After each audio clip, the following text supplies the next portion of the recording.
This is the Tree of Life, Season 31, Chapter 7. In this episode, we will be talking about blocked consciousness receptors.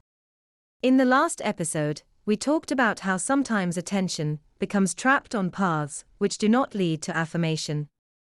Typically, either the negated impulse at the beginning of a substitution event becomes acquiescence at the end, or one digital structure shifts to another from set to set. In either case, there is a continuous flow of attention along a given path.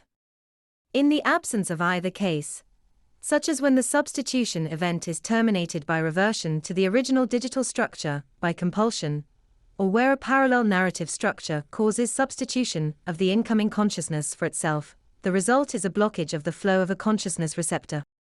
To reiterate, there are 9 consciousness receptors reflecting the 9 plates, 5 spatial and 4 higher. Each receptor can entail a reverse substitution event. That is, they may see tautological or hierarchical priority within that vessel along that single dimension. Now, these 9 plates in interactions result in 9 impulses being affirmed or negated, with concomitant vectors of expression for each. That is, when you interact, it is as if there are 9 versions of you interacting with 9 versions of the other person. Time contracts and expands according to whether there is negation along any one path, fulfilled through infinite recursion. When one of those consciousness receptors is blocked by the above, it means either that it experiences intrusive or extrusive synchronicity. The closing of that consciousness receptor is signified by the synchronicity, while its opening is signified by stacked perceptual experiences. Tautological infinite recursion, or sublimation, leads to extrusive synchronicity. The shaping of external objects around the impulses of the subject.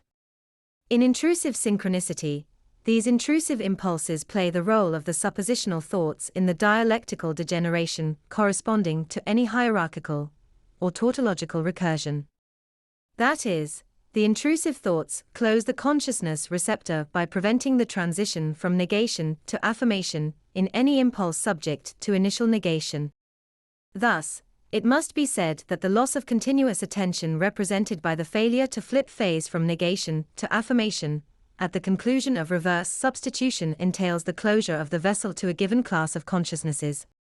It is likely that perception of certain aspects of stacked perceptual experiences, or extrusive synchronicity, is only possible when blockages of intrusive impulses are removed from all consciousness receptors.